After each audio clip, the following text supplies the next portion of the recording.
we're a very open family, so we talk about, things that bother us and things that trouble us. Something unusual is stirring behind palace doors, and William feels it long before anyone speaks a word.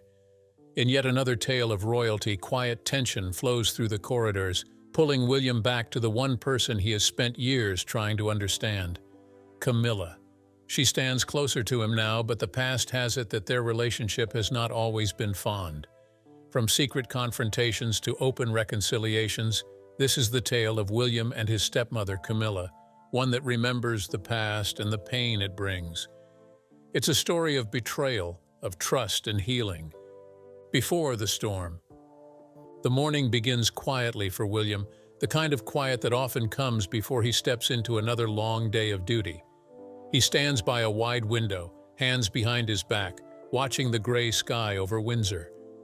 From this height, the castle grounds look calm, but his thoughts are not. He carries two different worlds in his mind now. The past he cannot change and the present he must live in.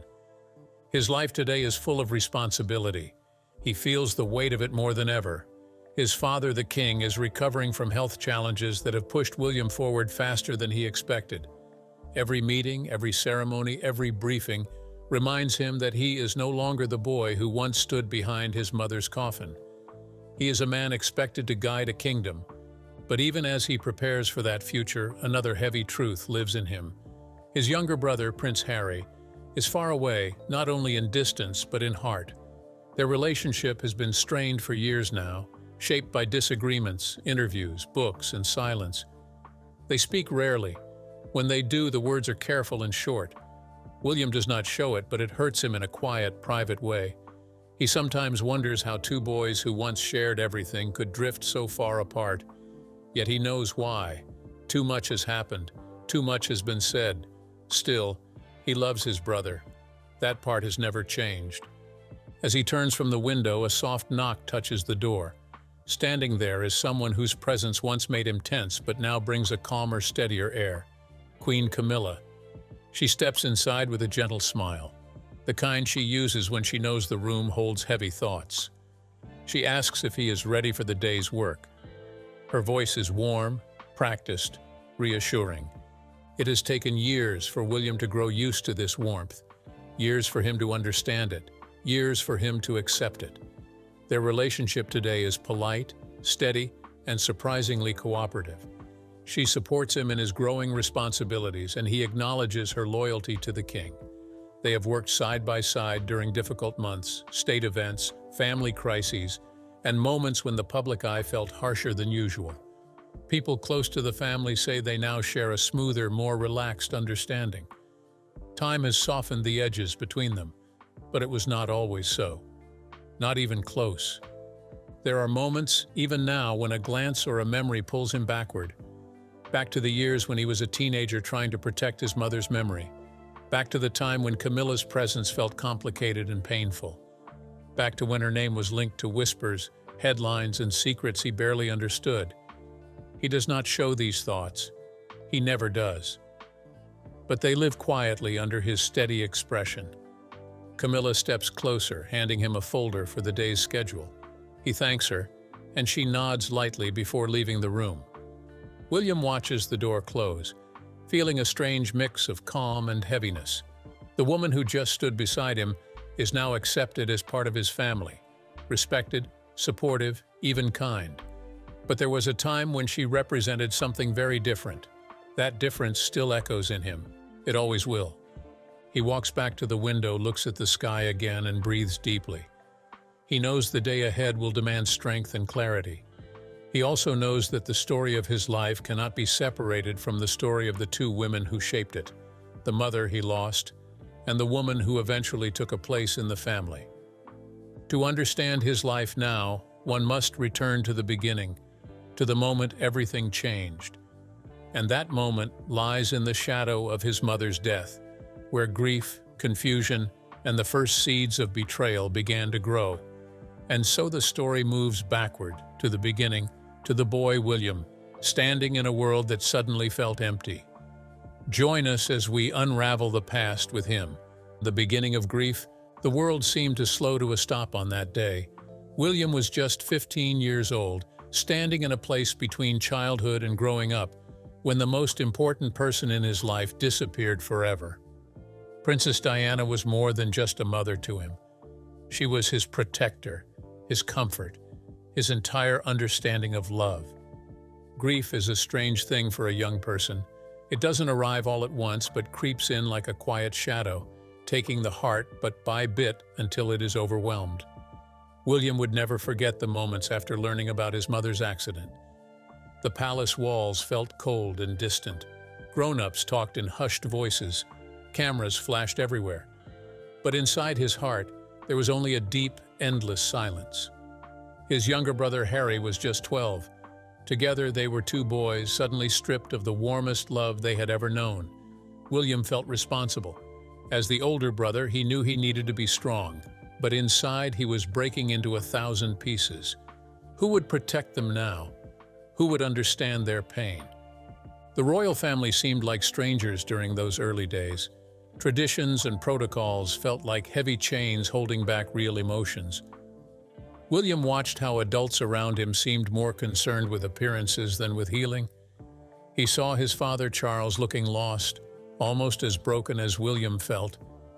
School became a strange place. Other teenagers talked about normal things like sports and music, but William carried a weight they could never understand. His mother's absence was everywhere, in family photographs, in whispered conversations, in the way people looked at him with a mix of sympathy and curiosity. William remembered his mother's warmth, how she would hold him and tell him he was special. She had always been different from other royal parents. She hugged her children. She showed them real love. Now that love existed only in memories, and those memories were both a comfort and a deep, aching pain. The media never left them alone. Newspapers and television showed pictures of Diana everywhere. William saw how the world seemed to mourn her, but their grief felt different. This was personal. This was about losing a mother, not a public figure. He wanted to scream sometimes. He wanted to tell everyone to leave them alone. His grandmother, the Queen, tried to comfort them in her own way, but royal comfort was not like a mother's comfort. It was reserved, controlled. William understood now that being a royal meant hiding your deepest feelings behind a calm exterior. But inside, he was anything but calm. Nighttime was the hardest. In the quiet of his room, memories would flood back. His mother's laugh, her gentle touch, the way she would read him stories and make the world feel safe, now that safety was gone. William would lie awake, wondering how life could change so quickly. He made a promise to himself during those long nights. He would protect his brother.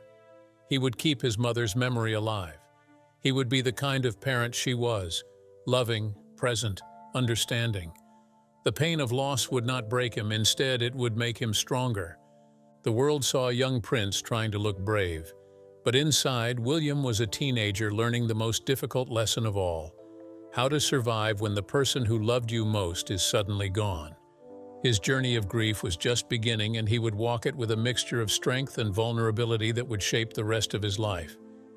In those early days after losing Diana, William learned that love doesn't end with death. It transforms. It becomes a part of you, guiding you, protecting you, even when the person is no longer physically present.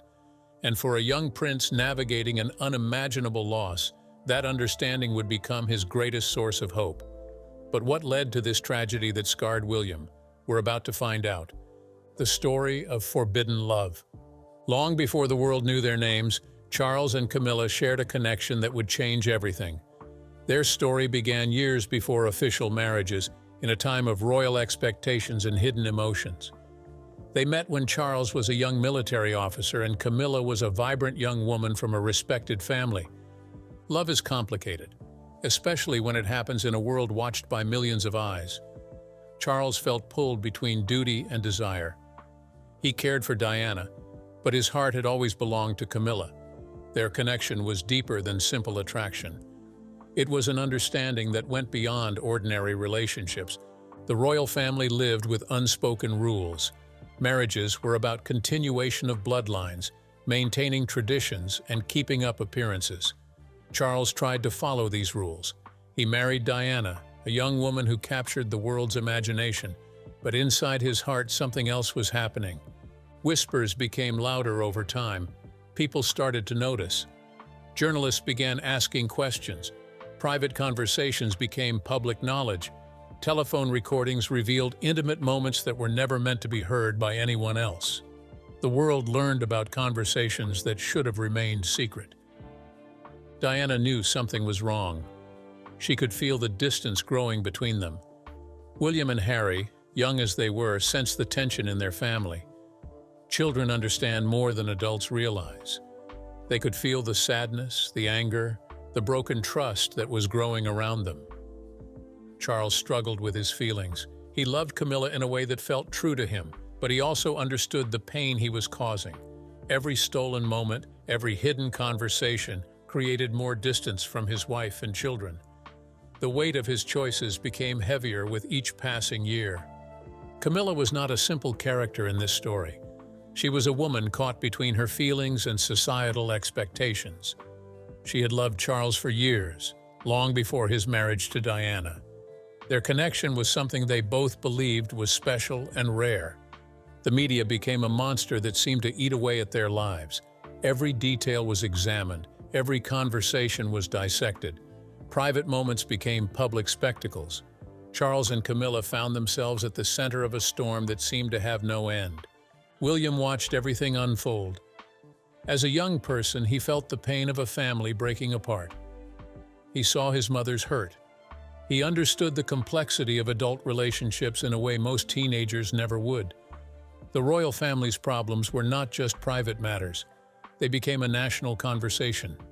Years of hidden feelings finally came into the light. Charles and Camilla's relationship became something everyone knew about. The world judged. Some people were angry, others felt sympathy. But for William, it was personal. This was about his family. It was about trust and love. The story of Charles and Camilla was more than just a love affair. It was about human emotions caught in the most complicated of circumstances. Two people who cared for each other, surrounded by expectations, rules, and millions of watching eyes. In the end, love found its way. Charles and Camilla would eventually marry, but the path was complicated. It was filled with pain, understanding, and ultimately, a kind of acceptance that took years to develop. Keep watching. William's hidden struggle. The royal family's secrets were like whispers that echoed through marble halls and hushed conversations. William was old enough to understand pain, but too young to fully comprehend the complexity of adult relationships. Every glance, every tense moment between his parents told a story more complicated than words could express. He remembered fragments, moments of his mother's sadness that seemed to hang in the air like a heavy cloud. Diana would sit alone in quiet rooms, her eyes distant, her smile reserved. William would watch her, sensing something was wrong but not understanding exactly what. Children notice more than adults realize. William caught snippets of conversations, hushed phone calls, tense interactions between his parents, the way his father would sometimes avoid eye contact, the way his mother's laughter had become rare and forced. These were the silent languages of a family falling apart. One afternoon, while playing with his toy soldiers, William overheard a conversation that would change everything. Adults believed children didn't understand, but he heard more than they knew. Words like affair, betrayal, unhappiness. They were just sounds at first, but slowly they began to form a painful picture. The royal protocol demanded silence. Emotions were to be controlled, displayed only when appropriate. But William's heart was a storm of confusion. He loved his father. He adored his mother. How could both things exist at the same time? How could love be so complicated? Diana's pain was visible. She would sometimes look at Charles with a mixture of anger and sadness that William could not fully understand. He wanted to protect her, to make everything better.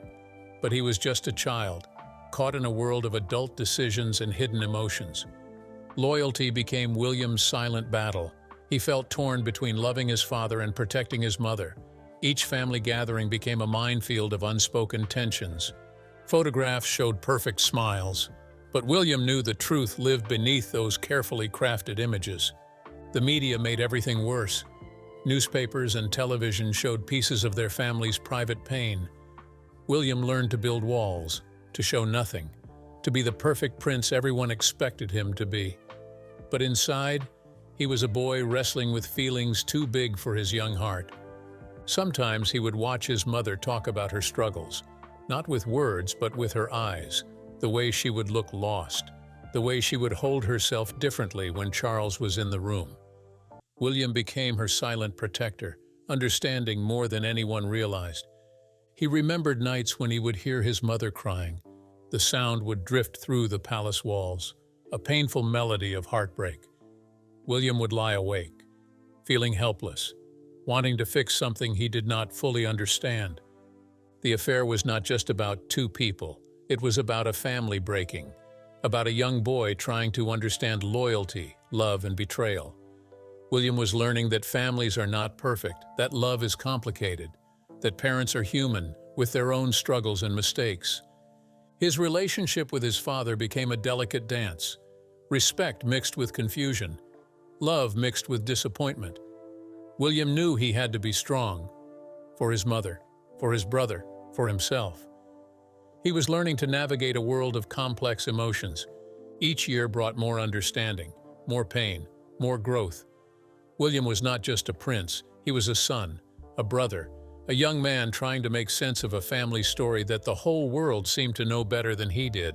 The palace walls kept secrets, but William's heart was learning to understand, to forgive, to find his own path through the complicated landscape of family, love, and loyalty. His journey was just beginning. In the quiet moments between royal duties and public appearances, William was becoming more than just a prince.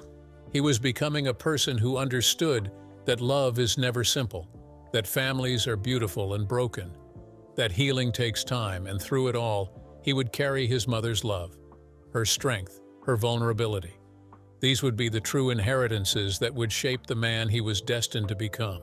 Stay tuned. There's more to come. Moment of truth. Silence can be louder than words.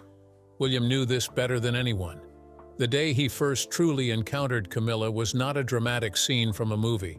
It was a quiet moment that would change everything. He was still young, still healing from the most profound loss of his life. The wounds of his mother's death were fresh, like a constant ache that never truly disappeared. William had learned to carry his grief quietly, a skill no teenager should ever have to master. The weekend visit to his father's home was supposed to be simple, predictable, a chance to spend time with Charles, to feel some sense of normal family connection. But normal was a word that no longer existed in William's world. When he walked into the room, everything stopped. Camilla was there, not in a distant way, but present, real, breathing the same air he was breathing. The woman who had been a shadow in his parents' marriage was suddenly a physical reality.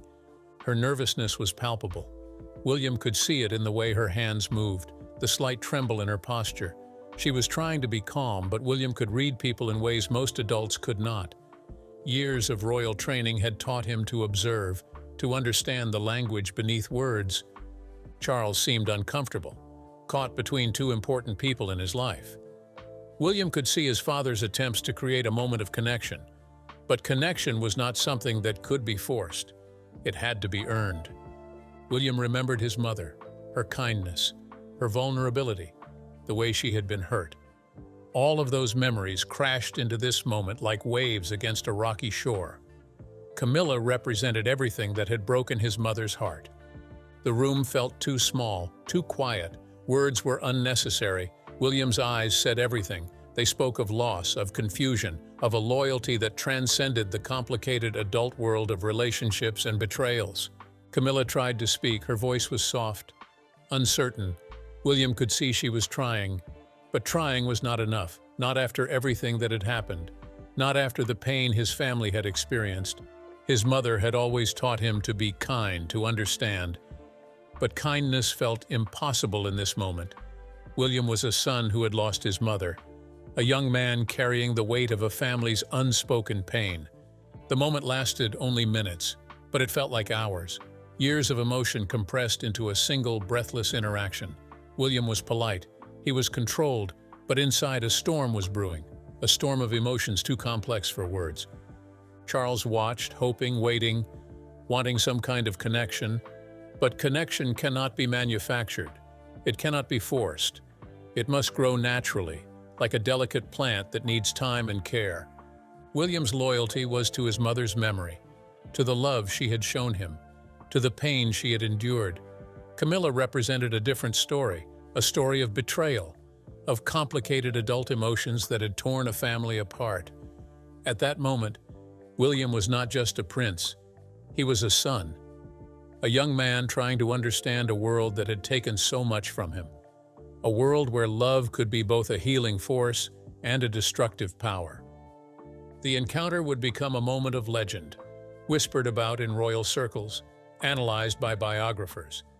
But for William, it was simply a moment of truth, a confrontation with a reality he had tried to avoid. Camilla was not a villain, she was not a hero, she was a human being, caught in the complicated web of love, loyalty, and loss. And William was learning that life was never as simple as people wanted it to be. The silence spoke volumes, more than any words could ever express. But what happens next? Share your thoughts in the comments and please hit the like button. The silent rebellion. Time moves differently when you are healing.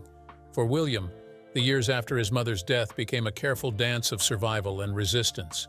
The royal family's world continued to turn, but he was determined to spin on his own axis. Charles and Camilla began appearing together more frequently. Public events, charity functions, quiet dinners, small moments that seemed insignificant to others but felt like earthquakes to William.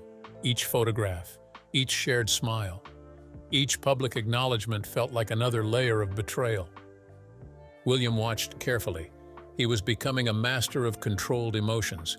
Royal training taught him to smile when inside he was screaming, to wave when inside he wanted to turn away. The world saw a perfect prince, but beneath that perfect surface, a storm was brewing. Family gatherings became battlegrounds of unspoken tension. William would sit perfectly composed, his back straight, his smile practiced. But his eyes told a different story. They were the eyes of a son who had not forgotten, who would not forget. Camilla tried to be kind. William could see her attempts, subtle gestures, careful conversations, moments of reaching out. But kindness was not enough to heal years of pain. Kindness could not replace the mother he had lost. Royal experts would later describe William's resistance as a quiet rebellion. He was not loud, not dramatic, but his resistance was profound. Every polite interaction was a calculated performance. Every family photograph was a carefully constructed illusion. Charles wanted connection. He hoped time would heal everything. But healing is not something that can be rushed. William's loyalty to his mother's memory was a fortress that no amount of time could easily breach. The royal family's public narrative began changing. Camilla was no longer a secret. She was becoming an institution, charity work, public appearances, slow, careful integration into the royal framework. William watched this transformation with a mixture of anger and resignation. His brother Harry seemed to navigate these changes differently. Where William was controlled, Harry was more emotional, more open about his struggles. But they shared one important thing: a deep, unbreakable love for their mother. William understood the complexity of adult relationships, but understanding did not mean acceptance. He had watched his mother's pain, lived through her struggles. Those memories were not something that could be easily erased. Each public event became a test, a moment of performance. William would stand next to Camilla, smile when required, shake hands when necessary. But the distance between them was more than physical. It was emotional, a canyon of unspoken pain. The media watched everything, every interaction, every moment of tension. William learned to control his narrative, to show the world exactly what he wanted them to see. A perfect prince, a dutiful son, but never a son who had fully accepted this new reality. Years passed. William grew older, more mature, but the core of his resistance remained, not through dramatic confrontations, but through a quiet, steady refusal to completely embrace the new family dynamic. Camilla was not evil. She was not a monster. She was a complex human being caught in an impossible situation. But for William, she represented a profound loss, a transformation of family that he had not chosen. The royal family's public face remained perfect, smiling, united. But William's heart told a different story. a story of loss, of betrayal, of a son trying to honor his mother's memory while navigating an increasingly complicated world. In the end, William was learning that family is not about perfect moments. It is about surviving, about finding a way forward, even when that way is painful, even when that way feels impossible. And he would find his way on his own terms. Don't go anywhere. The crown's weight. Duty is a heavy word. For William, it meant wearing a mask that never quite fit perfectly. The royal family's expectations were like an invisible weight, pressing down on his shoulders with every public appearance. Years of careful training had taught him the art of composure. Smile when required, stand straight, look engaged. No one could see the storm brewing beneath the surface. No one could know the internal battle that raged with each carefully choreographed moment. Royal events became a theater of controlled emotions. William would stand next to Camilla, close enough to show unity, distant enough to preserve his inner boundaries. Their interactions were a dance of careful politeness, minimal words, precise movements, a performance perfected over years of unspoken tension. Camilla understood something crucial. She never tried to replace Diana, never attempted to become a mother figure. Her approach was strategic, respectful, distant, allowing William the space to process his complicated feelings. This subtle understanding became her greatest strength. Charles watched these interactions with a mixture of hope and anxiety. He wanted connection, he wanted healing, but healing cannot be forced. It must be earned. William's politeness was not acceptance. It was a carefully constructed wall. Family gatherings became intricate negotiations of emotion. William would interact with Camilla with a level of civility that impressed royal experts. But civility is not the same as warmth. It is not the same as love. It is a bridge built of professional courtesy, not genuine connection. The public saw a united front. Photographs showed a perfect royal family, smiling, connected. But photographs capture moments. They do not capture the complex emotions that live between those moments. William's smile never quite reached his eyes. His loyalty to his mother remained unbreakable. Every interaction with Camilla was filtered through the memory of Diana's pain. Every polite conversation was a silent promise to his mother's memory, a promise that he would never fully forget. Royal duty demanded performance. William became a master of this performance. He could stand next to Camilla at charity events, shake hands with perfect timing, engage in small talk with practiced ease. But beneath that perfect exterior, a different story was unfolding. Charles tried. He genuinely tried to bridge the gap. Moments of attempted connection, careful conversations, subtle attempts to heal the family's deep wounds. But wounds do not heal through wishful thinking. They heal through time, through understanding. William's internal conflict was a constant companion. Love for his father battled with loyalty to his mother's memory. Duty battled with personal emotion. The royal training that had taught him to control his feelings now became both his shield and his prison. Camilla's approach was strategic. She remained respectful, never intrusive, never trying to replace or compete with Diana's memory. This careful navigation became her most significant act of love towards William. The media watched everything. Every interaction became a potential headline. William learned to control not just his emotions, but his very breathing. A slight shift could become a story. A momentary tension could become a scandal. His brother Harry navigated these waters differently, more emotional, more open about his struggles. But they shared a deep, unbreakable connection, a shared understanding of loss, a shared loyalty to their mother's memory. As years passed, the sharp edges of pain began to soften, not disappear, not heal completely, but transform. William was learning that family is complicated, that love is not simple, that healing is a journey, not a destination. Royal duty continued. Engagements, charity work, public appearances. William performed perfectly.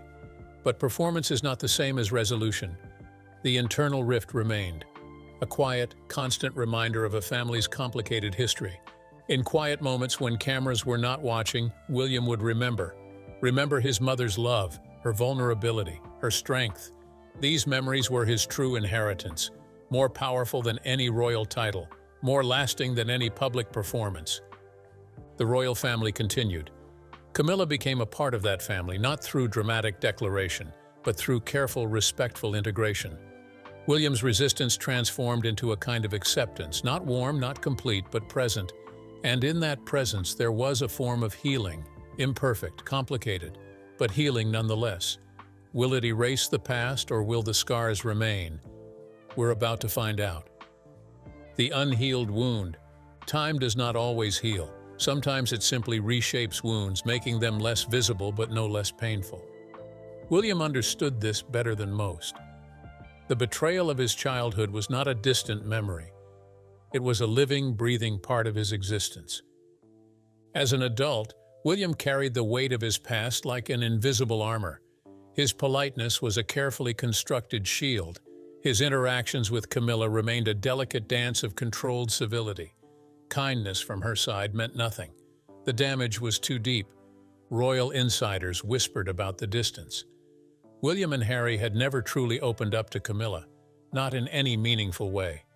She remained an outsider in the most intimate spaces of their lives, a permanent guest in a family that could never fully accept her. Small actions spoke volumes. When William removed Camilla's sister from the royal payroll, it was more than a professional decision. It was a statement, a quiet rebellion, a way of maintaining control in a situation he had never chosen. The memories of his mother remained vivid. Diana's pain, her struggles, her vulnerability. These were not historical artifacts. They were living memories that shaped every interaction. Every family gathering became a minefield of unspoken emotions. Charles continued to hope, to try. But hope is not a healing force, not when the wounds are this deep. William's politeness was a wall, perfectly constructed, impossible to breach. Family dinners became performances, smiles carefully practiced, conversations meticulously controlled. William would engage just enough to show civility, never enough to show true connection, a masterclass in emotional distance. The royal training that had taught him to control his emotions now became his primary survival mechanism. Every interaction with Camilla was a test, a moment of careful negotiation between duty and personal pain. Camilla tried, in her own way. Small gestures, careful attempts at connection. But trying was not enough. Not after everything that had happened. Not after the pain his family had experienced. William's resentment was not loud, not dramatic. It was a quiet, persistent force, like a river slowly carving through stone, constant, unwavering, impossible to ignore. His brother Harry navigated these waters differently, more openly emotional, more willing to show his pain. But they shared a fundamental understanding, a loyalty to their mother's memory that could not be easily dismissed. The media continued to watch, to speculate. But William had become a master of controlled narrative. His public persona remained perfect. His private pain remained his own. Royal duty demanded performance. William performed perfectly. But performance is not the same as healing. The internal wound remained, a constant reminder of a family's complicated history. Charles would look at his son, hoping, waiting, wanting some kind of connection. But connection cannot be manufactured. It must be earned, and earning required more than time. It required true understanding. In quiet moments, William would remember the sound of his mother's laugh, her vulnerability, her strength. These memories were his true inheritance, more powerful than any royal title, more lasting than any attempted reconciliation. The betrayal was not historical. It was ongoing, a living thing that continued to shape his world. Each interaction with Camilla was a reminder of loss, of pain, of a family forever changed. Kindness from her side meant nothing. The damage was too profound, the memories too vivid, the pain too deep. William had learned to survive, to thrive, to create his own path. But the wounds of childhood do not simply disappear. They transform. They become a part of who you are. And for William, they would always be a part of his story. Let's keep watching Camilla's heroic rise to royalty. She has lived long enough to know that every choice carries a shadow, and hers carried one taller than most. When she looks back, she sees herself not as the villain people painted, but as a woman caught between loyalty, history, and a love that refused to disappear. Long before the world knew her name, she and King Charles III shared a bond that never truly broke, even when duty separated them. It was a bond that shaped her future, for better or worse. When the affair became public, she felt the storm crush down on her. She remembers the headlines, the recordings, the shame, and how the nation judged her without mercy. She remembers keeping her head down because that was the only choice she had. She saw the hurt in the eyes of the woman who should never have been hurt, Diana, and she has never pretended otherwise. The whole thing had spiraled far beyond what anyone intended. After Diana's death, Camilla understood that her presence alone carried pain for William. She was not blind to it. She felt it each time his eyes met hers and quickly looked away. Each time he entered a room and the air shifted because he did not yet know where to place her. She did not blame him. He had lost his mother in the most public, heartbreaking way. She knew her name was tied to memories he wished he could forget. So she stayed quiet, patient, distant. She wanted space to become something other than a symbol of betrayal. Those early meetings with William were the hardest. She remembers standing in halls she had never expected to walk again, waiting for him to appear, trying not to let her hands shake. She told herself to breathe, to smile gently, to say very little. She never tried to mother him. She never tried to advise him. She kept her place small because she understood that anything else would reopen old wounds. Royal insiders would later say she was shrewd enough not to instruct him, but she saw it simply as respect for a grieving boy. Years passed before she felt the frost begin to melt. Slowly, carefully, she became a presence in the royal household, first as a companion to Charles at private gatherings, then at public events, and later as his acknowledged partner.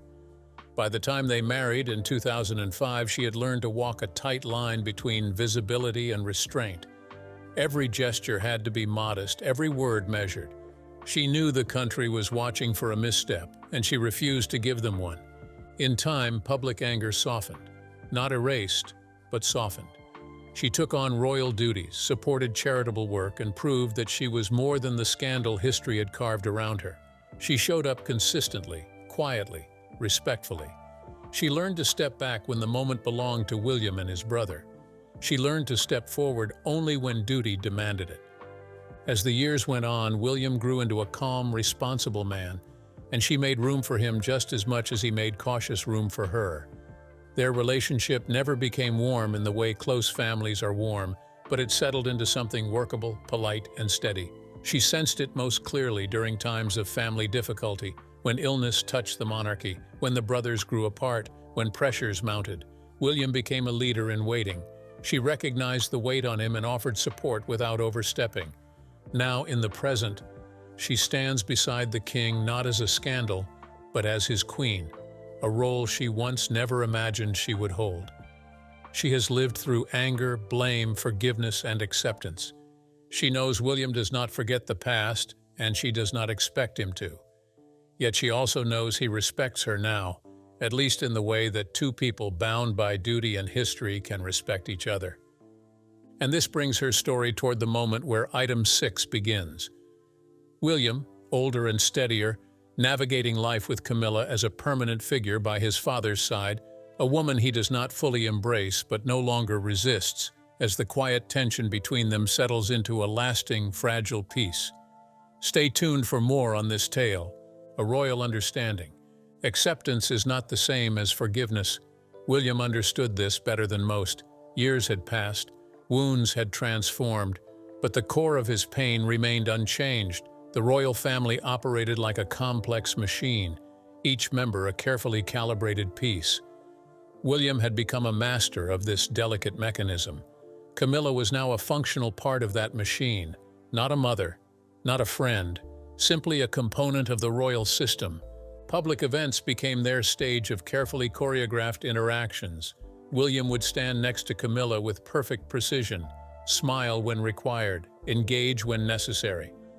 Their relationship had become a masterpiece of controlled civility. Some royal experts suggested William had come to appreciate Camilla's sense of duty, her commitment to the royal institution. But appreciation was not the same as affection. It was a professional respect, nothing more. Family health crises had a way of reshaping relationships. When Charles faced serious health challenges, William found himself navigating a complicated emotional landscape. Duty demanded a united front. Personal feelings became secondary. Camilla had learned her place. She was careful, never overstepping, never trying to replace the memory of Diana. Her approach was strategic, understanding the delicate balance of William's emotional boundaries. Their interactions were like a carefully composed piece of music. Notes played perfectly, technically flawless, but lacking the warmth of true connection, a performance of family, not the reality of it. William had become the master of his own narrative. He protected his family, supported the royal institution, but he did so on his own terms. Camilla was a part of that institution. Nothing more, nothing less. Charles watched these interactions with a mixture of hope and resignation. He understood the depth of the wound, the pain that could not be easily erased. Healing was not about erasing the past. It was about finding a way to coexist. Royal duties continued. Charity events, public appearances, family gatherings. William would engage with Camilla with perfect royal training. Smile, shake hands, make small talk, but the emotional distance remained a constant companion. Their relationship was transactional, built on duty, on institutional requirements, not on genuine emotional connection. William had learned to survive, to thrive, to create his own path within the constraints of royal life. The media continued to speculate, to watch, to analyze every interaction. But William had become untouchable. His emotions were his own, his boundaries clear and unbreakable. Camilla understood the landscape of her position. She was not trying to win William's love.